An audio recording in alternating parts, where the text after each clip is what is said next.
अस्सलामुअलैकुम, उम्मीद है आप खैरियत से हैं। मैं Nasir Suhaib Adobe Illustrator online training की नई वीडियो के साथ हाज़िर हूँ। आज की वीडियो में हम बात करेंगे पाथफाइंडर टूल के बारे में। पाथफाइंडर जो टूल है बेसिकली ये हमारे पास इस्तेमाल होता है कंपाउंड शेप्स बनाने के लिए।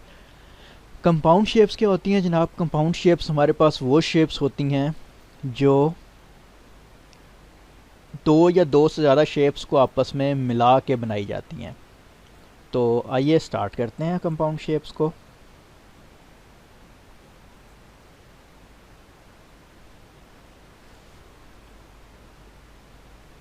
पाथफाइंडर टूल बेसिकली आपको यहाँ टूल बार में नहीं मिलेगा। पाथफाइंडर हमारे पास पाथफाइंडर का अलग से पैनल है, अलग से विंडो है। आप विंडो के मेन्यू में जाएंगे और विंडो में आपको ये अल्फ़ाबेटिकली विंडोज़ लिखी हैं, तो आप पी वाली से स्टार्ट होने वाली विंडोज़ में जाएंगे तो ये सबसे पहली आपको विंडो मिलेगी पाथफाइंडर की। आप इस पर क्लिक कर लें, आपको पाथफाइंडर की विंडो यहाँ पे ओपन हो जाएगी। मैं इस पाथफाइंडर विंडो को फ़िलहाल यहीं पे रखता हूँ। नॉर्मली ये मेरा one of the favourite tools में से एक है, बहुत ज़्यादा इस्तेमाल होता है डिज़ाइनिंग वगैरह के हवाले से। तो मैं इसको यहाँ पे डॉक करके अपने पास रखता हूँ। जिस तरह आपको लास्ट वीडियो में मैंने पिछली वीडियो में हमने बात की थी कैरेक्टर पैनल की, कि हम उसको यहाँ पे डॉक कर लेते हैं अगर हमें ज़रूरत पड़े मुस्तकिल। मैंने यहाँ डॉक करके रखा होता है। जिन विंडोज़ या जिन पैनल्स को मैं ऑफ एंड ऑन यूज़ करता हूँ उनको मैं यहाँ पे फ़िक्स कर लेता हूँ। पाथफाइंडर के साथ ही आप देख सकते हैं हमने कुछ वीडियोस में पहले अलाइनमेंट का जिक्र किया था, तो अलाइनमेंट की भी एक सेपरेट पूरी विंडो अलग से हमें मिल जाती है। तो हम इन सब को यहाँ स्टेशन कर सकते हैं, बट फ़िलहाल मैं इनको यहाँ पे रख रहा हूँ ताकि आपको क्लियरली ये नज़र आते रहें। तो पाथफाइंडर में हमारे पास दो सेक्शंस होते हैं, एक होता है हमारे पास शेप मोड्स और एक होता है पाथफाइंडर्स। अच्छा, इनको डिस्कस करने से पहले मैं आपको बताता चलूँ कि ये हमारे पास 4 शेप मोड्स हैं और ये 6 अदद पाथ फाइंडर्स हैं। बट द थिंग इज़ कि ये सब के सब हमारे पास इस्तेमाल होने वाले नहीं हैं। इनमें कुछ होंगे जो हम सेलेक्टिवली ज़्यादातर इस्तेमाल करेंगे, कुछ ऐसे हैं जो आज तक मुझे अपने मतलब ग्राफिक डिज़ाइनिंग में इस्तेमाल करने की सिरे से ज़रूरत ही नहीं पड़ी, और मतलब वो तकरीबन बस हैं सही लेकिन उनका कोई ऐसा यूटिलाइजेशन नहीं है। तो उनको भी हम देख लेंगे, मैं आपको बता दूंगा, बट ज़ाहिर सी बात है वो हम यूज़ करने वाले नहीं हैं इंशाल्लाह उनको। तो अब हम आते हैं पाथ फाइंडर में शेप मोड्स को डिस्कस करते हैं। मैं आपके सामने यहाँ पे एक ये सर्कल बना रहा हूँ, ठीक है। एक सर्कल मैं यहाँ बना देता हूँ और इसी को मैं ड्रैग करके इसकी कॉपी लेके यहाँ रख देता हूँ। ये 3 मैंने सर्कल्स बना लिए हैं, ठीक है जी। ये 3 अलग अलग सर्कल्स हैं। अब लेट्स सपोज़ मैं चाहता हूँ कि मैं इनको मिला के एक ही शेप बना दूँ। अच्छा, ये स्ट्रोक में मैं एक बार इनको अलग से लेके फिल कलर में भी आपको दिखा देता हूँ। मैं इनमें एक फिल कलर भर देता हूँ, सियान कलर ही भर लेते हैं और स्ट्रोक ऑफ कर देता हूँ इसमें। चलें जी, ये दो हमारे पास इस वक्त दो तरह के ऑब्जेक्ट्स मौजूद हैं। ये एक स्ट्रोक में मौजूद है एक ग्रुप, और एक ये फिल कलर में। अच्छा जी, अब मैं यहाँ पे इन तीनों को सिलेक्ट करता हूँ और मैं चाह रहा हूँ कि ये तीनों एक ही ऑब्जेक्ट बन जाएं। तो ये शेप मोड में सबसे पहली शेप मोड हमारे पास मौजूद है, दैट इज़ कॉल्ड यूनाइट। मैं इसको क्लिक करूँगा और ये मेरे पास देखें तीनों कंबाइन हो गए। सिमिलरली मैं इस पर सेलेक्ट करता हूँ, भी आप देख सकते हैं 1 2 3 डिफरेंट सर्कल्स हैं, 3 डिफरेंट शेप्स हैं। मैं यूनाइट पे क्लिक करूँगा तो ये यूनाइट हो जाएंगे। तो कहने का मकसद ये है कि आप स्ट्रोक वाले शेप लें ऑब्जेक्ट्स लें या पाथ वाले ऑब्जेक्ट्स लें, दोनों सूरतों में आप इन्हें कंबाइन कर सकते हैं using this unite mode. Unite mode क्या करती है, तीनों चारों या दो जितनी भी आपने शेप्स लेके रखी हैं उन सबको इकट्ठा कर देती है। लेट्स सपोज एक मैंने ये एलिप्स ले लिया, एक मैंने रेक्टेंगल ले लिया,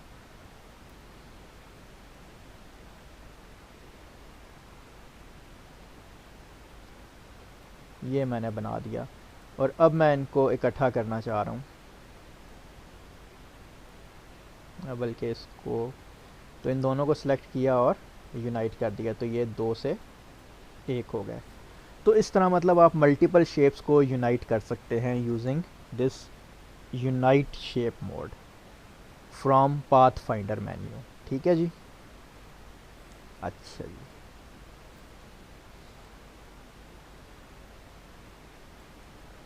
सिमिलरली हम अगली मोड को डिस्कस करते हैं। लेट्स सपोज मेरे पास एक ये एलिप्स मौजूद है, मैं इसी को control C control F copy paste कर रहा हूँ, थोड़ा छोटा कर देता हूँ, कलर चेंज कर रहा हूँ ताकि आपको नज़र आ जाए आसानी से। अब ये मेरे पास दो सर्कल्स मौजूद हैं जिनमें ये वाला डार्क वाला ऊपर है और लाइट वाला नीचे है। अब यहाँ हमारे पास एक ऑप्शन मौजूद है shape mode that is called minus front.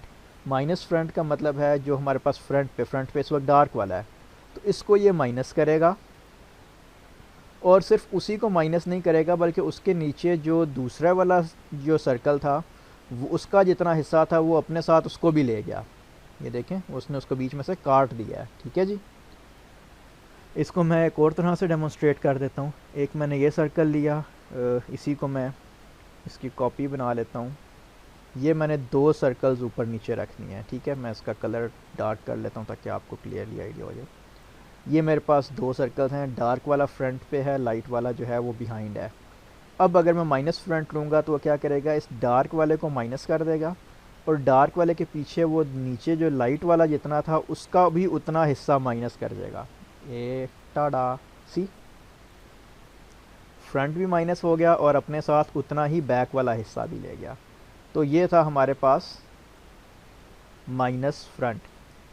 अच्छा, ज़रूरी नहीं है कि सिर्फ एलिप्स के ऊपर इस्तेमाल हो। एलिप्स तो मैं आपको एग्जांपल दे रहा हूँ। मैं देखिए, मैंने एक ये रेक्टेंगल बनाया और ये इसके बीच में दूसरा रेक्टेंगल, बल्कि चलें इसको मैं कंट्रोल सी कंट्रोल एफ़ करता हूँ और शिफ्ट और आल्ट दबा के थोड़ा छोटा कर देता हूँ। तो ये देखें, ये दो रेक्टेंगल्स हैं, बल्कि दो स्क्वेयर्स हैं इनफैक्ट। इन दोनों स्क्वेयर्स को सिलेक्ट करके मैं माइनस फ्रंट करूँगा तो ये देखें, इसको भी इसने माइनस फ्रंट कर दिया। तो ये था हमारे पास माइनस फ्रंट। सिमिलरली हमारे पास अगली मोड है, उसको भी देख लेते हैं। अगेन जी एलिप्स पे आ जाते हैं।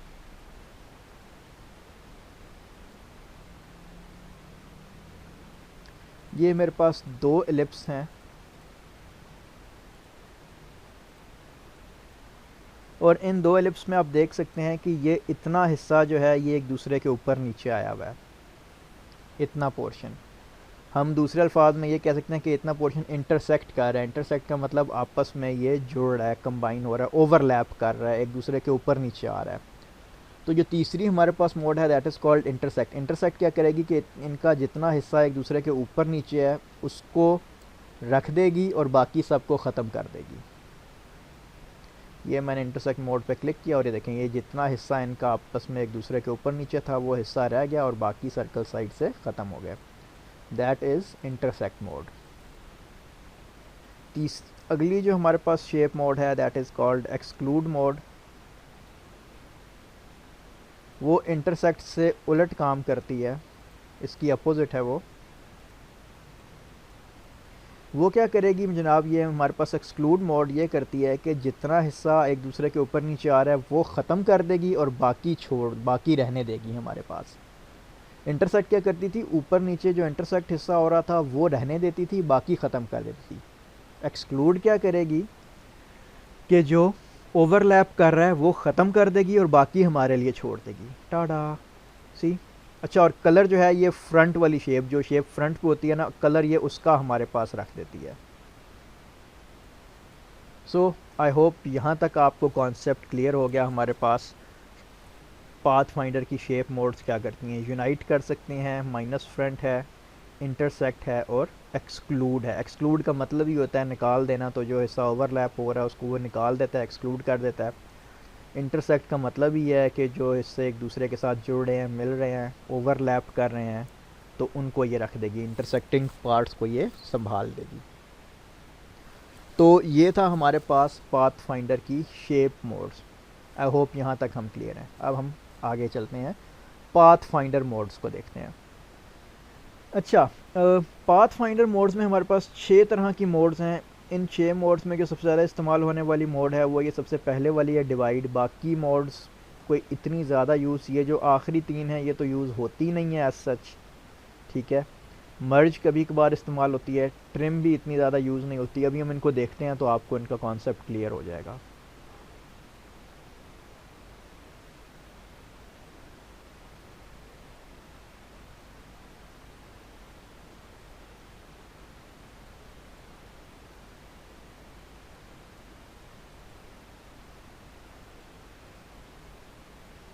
ये मैं कलर ज़रा डिफरेंट कर रहा हूँ ताकि आपको इनका आइडिया होता रहे कि ये क्या है बेसिकली। ये हमारे पास 1 2 3 4 सर्कल्स हैं, ठीक है, और मैं इनको कर देता हूँ डिवाइड। लें जी, डिवाइड हो गया। कोई फ़र्क नज़र नहीं आया होगा आपको स्क्रीन पे, फाइन, नो इशू। मैं इन सबको सिलेक्ट करता हूँ। एक तो इसने ये काम किया कि इसने इनको ग्रुप कर दिया। देखें, मैं एक शेप को क्लिक कर रहा हूँ, सारी शेप्स मूव हो रही हैं, इट मीन्स इसने ग्रुप कर दिया है। अब मैं इस ग्रुप को अनग्रुप करता हूँ, राइट क्लिक करके अनग्रुप। एक हिस्सा ये रहा, एक ये रहा, एक ये रहा, एक ये रहा। ये कहने का मकसद ये है, इसने डिवाइड मीन टुकड़े कर देना, इसने टुकड़े टुकड़े कर दिया। जितने हिस्से ये ओवरलैप कर रहे थे एक दूसरे के ऊपर, ठीक है, उन सबको इसने टुकड़े टुकड़े कर दिया। ये अलग,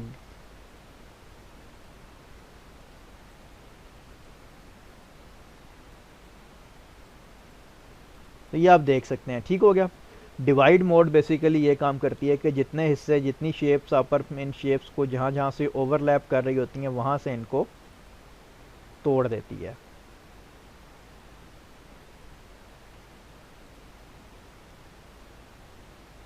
अब इसी तरह हम ट्रिम मोड को देख लेते हैं।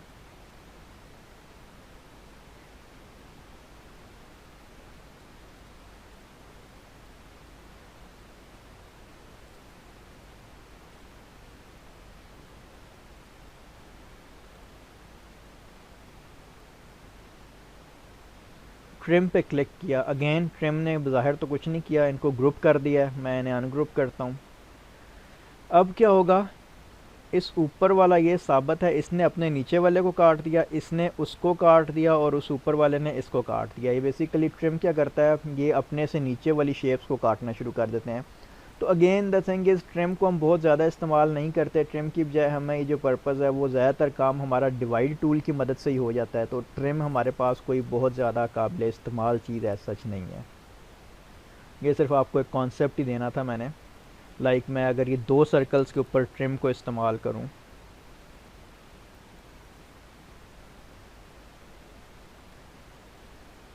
तो ये अब अगर मैं इसको ट्रिम करता हूं तो आप देख सकते हैं, एक तो इसने ग्रुप कर दिया, मैंने राइट क्लिक करके अनग्रुप करता हूं तो ये इसने क्या किया है, सिर्फ नीचे वाली शेप को काट दिया, ऊपर वाली शेप एज इट इज़ रहने दी। तो ये नीचे वाली कटी हुई शेप तो हम माइनस फ्रंट के थ्रू भी इस्तेमाल कर सकते थे। अगर जाहिर सी बात है, अगर हमने नीचे वाली शेप को काटा है और ऊपर वाली शेप की हमें ज़रूरत नहीं है तो हमने इसको डिलीट ही करना है। सो कहने का मकसद ये है कि ट्रिम का हमारे पास कोई ख़ास एज सच बेनिफिट नहीं है, बहुत ही रेयर यूज़ होने वाली ये हमारे पास एक पाथ फाइंडर है। सिमिलरली हमारे पास एक पाथ फाइंडर है जी मर्ज। ये 2 शेप्स ली, इन्हें हमने मर्ज कर दिया। अगेन कोई ख़ास चीज़ नहीं, राइट क्लिक करके अनग्रुप करें तो तकरीबन इसने ट्रिम वाला काम ही किया है अगर मुख्तलिफ़ कलर्स हों तो। और अगर एक जैसे कलर्स हैं और अब मैं इनको मर्ज कर रहा हूँ तो ये इसने इनको यूनाइट वाला काम ही कर दिया, इसने जोड़ दिया। मतलब अलग अलग कलर्स हों तो ट्रिम कर देगा, एक जैसे कलर्स हों तो जोड़ देगा। अगेन कोई ज़्यादा इसकी यूटिलाइजेशन नहीं, बट इसका एक हमें बहुत ज़बरदस्त फ़ायदा होता है, वो मैं अभी आपको बताता हूँ। पहले हम बाकी मोड्स को देख लेते हैं। बाकी ये 3 मोड्स हैं जी, इनको बस मैं सिर्फ आपको इनका ये बस दीदार करा देता हूँ। एज सच इनका काम कोई नहीं है, इसमें कुछ चीज़ एक्सप्लेन करने वाली नहीं है। ये 2 हमारे पास हमने सर्कल लिए, क्रॉप किया, तो क्रॉप ने क्या किया, अगेन बस वो इंटरसेक्ट वाला पोर्शन छोड़ दिया है। और इसको मैं अनग्रुप करूँ तो ये साथ में कुछ एक्स्ट्रा सा कुछ इसने एक शेप मुझे दे दिया है। अगेन नहीं ज़रूरत तो डिलीट कर देंगे, ज़रूरत होगी तो उससे कलर भर देंगे। तो वही बात है कि ये चीज़ हम 2 शेप्स को आपस में डिवाइड करके भी ये 2 चीज़ें हासिल कर सकते थे। लाइक मैंने ये एक सर्कल लिया, ये दूसरा सर्कल लिया, इन दोनों को डिवाइड करके अनग्रुप कर दिया। एक ये सर्कल मेरे पास है, एक ये सर्कल मेरे पास है, ये बीच में फालतू शेप, एक ये शेप मौजूद है, एक ये सर्कल मौजूद। 3 शेप्स हमें डिवाइड से मिल गई हैं, जो हमें चाहिए हम रख लेंगे, बाकी डिलीट कर देंगे। तो इसने भी हमें यही 2 शेप्स दी हैं ये क्रॉप ने। तो अगेन जो काम मतलब हम क्रॉप के थ्रू कर सकते हैं या ट्रिम के थ्रू कर सकते हैं, वो हम डिवाइड के थ्रू भी कर सकते हैं। तो फिर हमें ज़्यादा झमेले पालने की ज़रूरत नहीं है।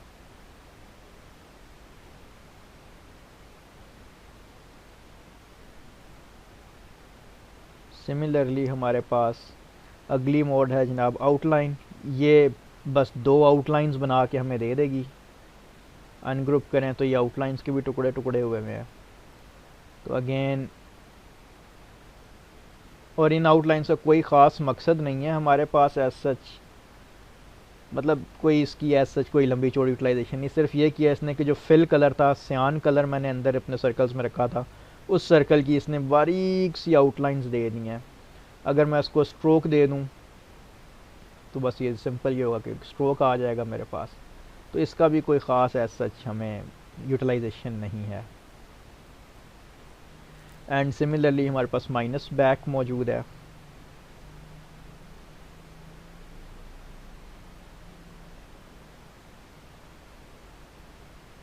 माइनस बैक क्या करेगी जी, अभी देख लेते हैं। ये हमने माइनस बैक पे क्लिक किया तो जो पीछे वाला हिस्सा था वो ख़त्म हो गया, और उसके आगे जितना हिस्सा ओवरलैप कर रहे थे, मैं अंडू करके आपको दिखा देता हूँ। ये पीछे वाला सर्कल ख़त्म हो जाएगा ब्लू, और अपने साथ आगे वाले सियान का भी उतना हिस्सा लेके चला जाएगा। That's it. तो इसका भी मतलब ये माइनस फ्रंट का अपोजिट है।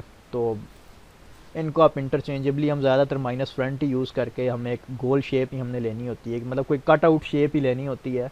तो काटने का काम हम माइनस फ्रंट से कर सकते हैं। आराम से चीज़ों को आप एडजस्ट करके अपनी मर्ज़ी से उनको माइनस फ्रंट कर लें। तो एज सच इन 3 पाथ फाइंडर्स का कोई ख़ास काम नहीं है हमारे पास। ट्रिम कोई बहुत ज़्यादा यूज़ होने वाला नहीं है। मर्ज कुछ स्पेसिफिक केसेस में यूज़ होता है, तो हम उसको देख लेते हैं। फॉर एग्ज़ाम्पल हमारे पास ये एक एलिप्स मौजूद है, ठीक है जी।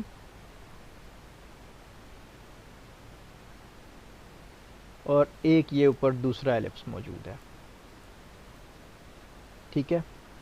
अब आपने अक्सर एक इफ़ेक्ट देखा होगा कि ठहरें, बल्कि मैं आपको इफ़ेक्ट बना के ही दिखाता हूँ तो आपको एक ज़्यादा अच्छे से उसका अंदाज़ा हो जाएगा।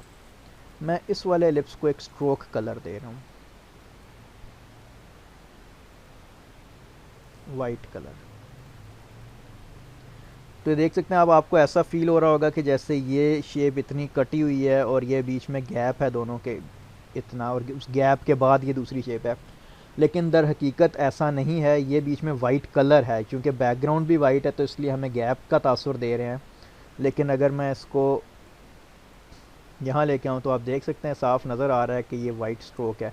यानी वाइट बैकग्राउंड पर तो ये हमारी जुगाड़ चल जाएगी, हमें ऐसा एक इफ़ेक्ट मिल जाएगा कि जैसा ये कटा हुआ इफ़ेक्ट है बीच में से गैप का। लेकिन किसी और कलर पे हम जब जाएंगे तो हमें स्ट्रोक साफ नज़र आएगा, तो वो इतना अट्रैक्टिव भी नहीं लगेगा। तो इसके लिए हम क्या करते हैं, मैं इसका स्ट्रोक कलर भी बल्कि चेंज करके ब्लैक कर देता हूँ ताकि आपको ज़्यादा अच्छा आइडिया हो जाए। मैं इन दोनों शेप्स को सिलेक्ट करता हूँ, ठीक है। अब एक काम हम और करने जा रहे हैं, हम ये जो स्ट्रोक है इस स्ट्रोक को भी शेप में कन्वर्ट करने जा रहे हैं। आज हम इस स्ट्रोक को शेप में कन्वर्ट करने जा रहे हैं। कैसे करेंगे, आप ऑब्जेक्ट में जाएंगे, एक्सपैंड करेंगे, और ख़ाली एक्सपैंड स्ट्रोक, क्योंकि हमने स्ट्रोक को ही शेप में कन्वर्ट करना है। जो एक्सपैंड की मेन्यू होती है ये होती है कि कुछ ऑब्जेक्ट्स को प्रॉपर शेप में, फिल्ड शेप में कन्वर्ट करना। कि अभी ये स्ट्रोक है, एक फिल्ड शेप नहीं थी, ये स्ट्रोक था, आउटलाइन थी। ये आउटलाइन इस वक्त एक शेप में कन्वर्ट हो जाएगी, फिल्ड शेप में। मैं इसे ओके करता हूँ तो ये हमारे पास जो स्ट्रोक है ये हमारे पास कन्वर्ट हो गया है एक फिल्ड पाथ में। लेकिन अभी भी हमारा प्रोसेस कंप्लीट नहीं हुआ। मैं अब क्या करूँगा, मैं इस शेप को और इस शेप को दोनों को सिलेक्ट करूँगा और अब मैं इनको करूँगा मर्ज। देखिए मैंने जैसे ही मर्ज किया, अब मैं इनको मर्ज ने इनको फिर ग्रुप कर दिया। मैं राइट क्लिक करके इनको अनग्रुप करता हूँ। अनग्रुप किया तो अब आप ये देख सकते हैं ये स्ट्रोक अलग हो गया बीच में से, स्ट्रोक का अपना एक रिंग बन गया है जिसको मैं डिलीट कर देता हूँ। और ये अब प्रॉपर बीच में गैप है, ये कटा हुआ है। ये बेसिकली जो स्ट्रोक था वो स्ट्रोक यहाँ से कट गया बीच में से, तो आप देख सकते हैं कि ये प्रॉपर गैप वाली शेप बन के। तो इस तरह का जो इफ़ेक्ट्स अचीव करने होते हैं हमने, जब हमें दो शेप्स चाहिए होती हैं, बीच में कट चाहिए, कट गैप चाहिए, ठीक है ना। तो जब ये कट गैप हमें बीच में चाहिए होता है तो इसके लिए फिर हम क्या करते हैं, हम इस पहले वाली एक शेप को स्ट्रोक दे के उस स्ट्रोक को एक्सपेंड करते हैं ऑब्जेक्ट में जाके, फिर इन दोनों शेप्स को सिलेक्ट करके मर्ज कर लेते हैं, मर्ज करके अनग्रुप करते हैं और अनग्रुप करके स्ट्रोक को उड़ा देते हैं। अभी हम इसका आगे अभी एक शेप इस तरह की और बनाएंगे तो ये आपको मज़ीद क्लियर हो जाएगा। तो अब हम कुछ छोटी छोटी शेप्स बनाने की कोशिश करते हैं using shape modes and path finder.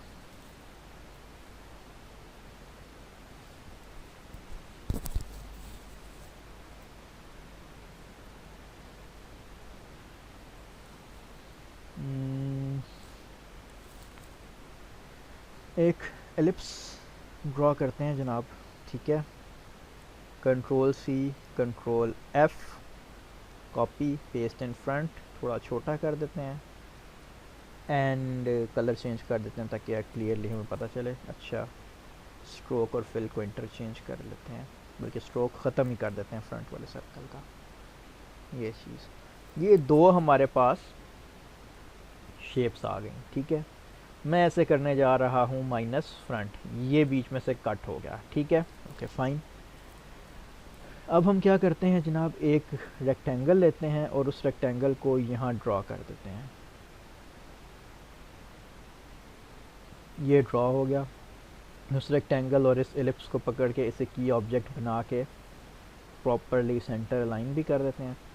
अब मैं इसको इधर थोड़ा सा इसको और नीचे ले आते हैं जी, बल्कि थोड़ा छोटा ही कर देते हैं।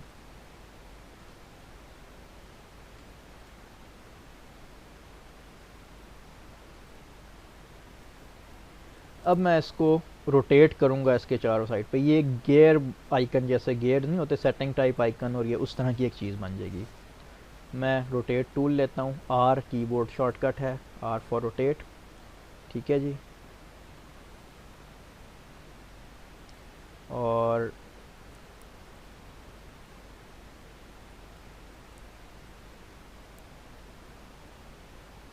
अच्छा, सेंटर लोकेट करने के लिए मैं बीच में फ़िलहाल एक छोटा सा रेक्टेंगल और बना लेता हूँ। एक सर्कल छोटा सा और बना लेते हैं जी।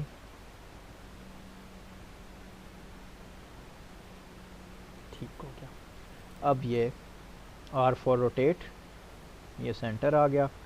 आल्ट दबा के इस पर क्लिक किया। अच्छा, समटाइम्स आपको अगर सेंटर लोकेट ना हो रहा हो तो आप बीच में एक छोटा सा सर्कल बना के बाद में उसको डिलीट कर सकते हैं, कोई इशू नहीं है। मैं यहाँ पे ला के आल्ट के साथ क्लिक करूँगा, ठीक हो गया। और एंगल दे देता हूँ, मुझे फ़र्ज़ करें ये 9 ब्लॉक्स चाहिए, तो again 360 divided by 9 and copy, control D.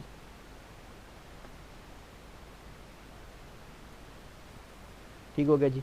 ये हमारे पास, हमने अभी माइनस फ्रंट तो कर दिया हुआ था, अब साथ ही हम इसको यूनाइट भी कर देते हैं, तो ये हमारे पास एक ही शेप बन जाएगी। ठीक हो गया। आई होप कि यहाँ तक हम क्लियर हो गए हैं।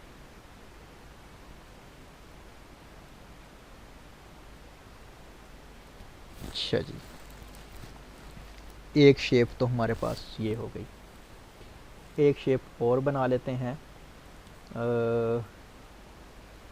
एलिप्स टूल के थ्रू बनाते हैं। एक ये एलिप्स बना लिया,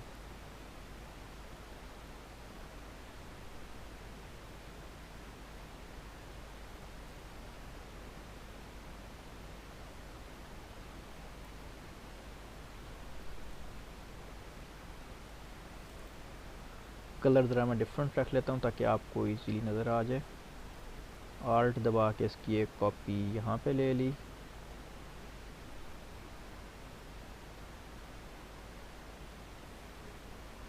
ठीक है, इन दोनों को सिलेक्ट किया, control C control F, paste in front और यूं करके घुमा दिया 90 के एंगल पे, तो ये 4 इस तरह आ गए। सही हो गया जी। इसी तरह इसी सर्कल को कंट्रोल सी कंट्रोल एफ,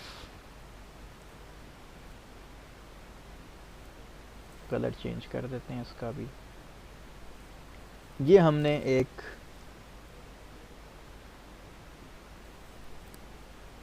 मुख्तलिफ सर्कल्स एक दूसरे के ऊपर नीचे बना दिए, ठीक हो गया। अब इन सब सर्कल्स को, ये जो बाहर वाले छोटे छोटे सर्कल्स हैं, इनको स्ट्रोक दे देते हैं। अभी मैंने इन सबको इकट्ठा सेलेक्ट कर लिया है, तो अगेन मैं शिफ्ट दबा के जब इस सेंटर वाले पे क्लिक करूँगा तो वो सिलेक्शन से आउट हो जाएगा। अब सिर्फ ये 1 2 3 4 5 ये 5 ही सिलेक्टेड हैं, ठीक है। इनको मैं स्ट्रोक दे देता हूँ ब्लैक कलर का, 1 2 3 4 पॉइंट्स का स्ट्रोक हो गया, ठीक हो गया जी।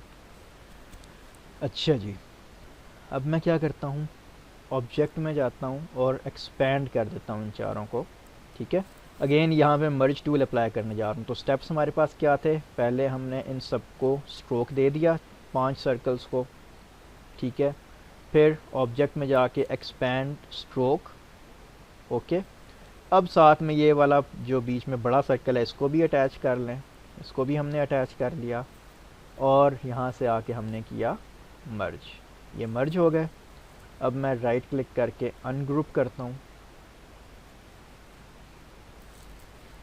Delete delete delete delete and delete. So ये हमारे पास एक शेप बन गई। अगर आप चाहें तो इसको रोटेट कर लेंगे लें। तो ये जो हमने इफेक्ट अचीव किया बीच में जो गैप वाला, ये आप देखते हैं बीच में ट्रांसपेरेंट है ये, तो ये हमने इसके थ्रू अचीव किया। आई होप ये भी आपको क्लियर हो गया होगा। Alright then, so let's draw another shape.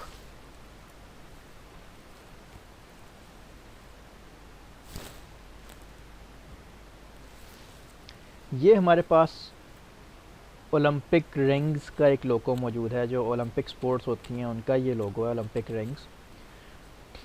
इनमें आपने एक चीज़ नोट की होगी कि देखें ये यहाँ से ऐसा इंप्रेशन आ रहा है कि ये एक दूसरे के अंदर से गुजर रहे हैं, ऊपर नीचे से। अब ये जो ऊपर नीचे से गुजरने वाला जो इम्पैक्ट है, ये कैसे अचीव किया जा रहा है? ये अचीव हो रहा है जनाब थ्रू पाथ फाइंडर, क्योंकि हमारे पास और तो कोई टेक्निक नहीं है। ये प्रैक्टिकल या फिज़िकली तो हमने बनाए नहीं कि हमने एक दूसरे के ऊपर नीचे से इनको गुजार के वेल्ड कर दिया हो। मतलब फ़िज़िकली हमारे पास ये 5 कड़े होते तो हम एक दूसरे के अंदर से गुजार के इन्हें टांका लगा देते, लेकिन अब हमने इस तरह का ही काम करना है इलस्ट्रेटर के ऊपर। कैसे करते हैं, चलें आए इनको ड्रा करके देखते हैं। पहले 5 रिंग्स हैं हमारे पास, एक रिंग ड्रा करते हैं।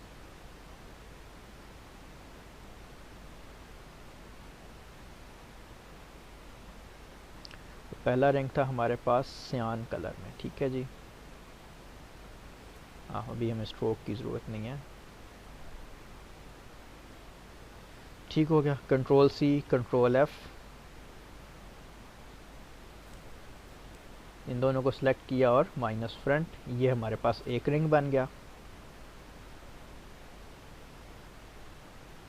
ये हमारे पास दूसरा और ये हमारे पास तीसरा, ये 3 रिंग्स बन गए हमारे पास, ब्लैक और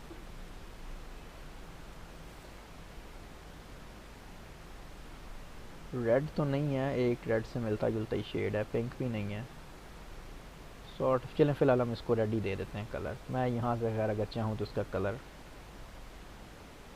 चेंज कर सकते हैं, ठीक हो गया जी। ये हमारे पास 3 कलर्स हो गए। 2 रिंग्स नीचे थे हमारे पास,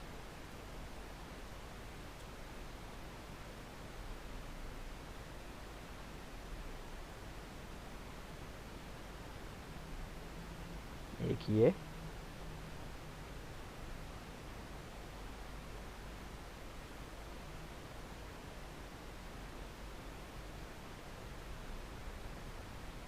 और एक ये। अच्छा, इनका क्या क्या कलर था जी? ऑरेंजिश येलो है और ग्रीन है। ग्रीन हो गया और चलें जी, ये कलर्स हो गए। कलर में थोड़ी 19-20 हो तो फ़िलहाल इग्नोर कीजिएगा। हमने अभी मेन जो हमारा गोल है that is path finder tool. अच्छा जी, अब इसमें हमारे पास ये क्या इम्पैक्ट है कि ब्लू ऊपर से गुजर रहा है ऑरेंज के, और यहाँ से ब्लू नीचे, मतलब यहाँ से ब्लू ऊपर है और यहाँ से ब्लू नीचे। अच्छा, नीचे वाला काम तो ठीक है, ये जो ऊपर वाला मामला है इसका क्या करें? अच्छा, इसके लिए हम क्या करते हैं, हम इन सबको सिलेक्ट करते हैं और डिवाइड कर देते हैं। ये मैंने इनको डिवाइड कर दिया। अब डिवाइड करके अनग्रुप। अब डिवाइड से क्या होता है कि ये जो हमारे पास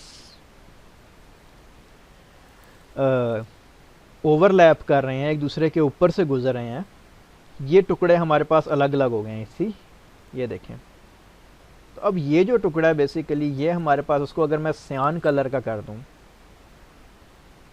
तो ये देखें, ये इम्पैक्ट आ गया ना हमारे पास, कि जैसे ये ऊपर से इधर से गुजरा और इधर से नीचे से। आप चाहें तो इन्हें पकड़ के यूनाइट भी कर सकते हैं बाद में, ठीक है। और ये येलो को येलो के साथ ही यूनाइट करते हैं ताकि ये पक्के लॉक भी हो जाएं, आगे पीछे भागने का चांस भी ना हो इनके। बट एनीवेज आपकी मर्ज़ी है, आप ना भी लॉक करें तो आपने कलर वाला इफेक्ट तो अचीव कर ही लिया। अब यहाँ से ये येलो ऊपर है और इधर से ब्लैक के नीचे है। यहाँ से तो ब्लैक के नीचे, ये इधर ऊपर है, तो ये टुकड़ा हमारे पास ब्लैक का मौजूद है। इसको हम ये कलर दे देते हैं, दैट्स इट जी। अच्छा जी, अब यहाँ से ग्रीन नीचे है और यहाँ से ग्रीन ऊपर है, तो यहाँ से इस ब्लैक वाले को पकड़ के हम ग्रीन कलर दे देते हैं।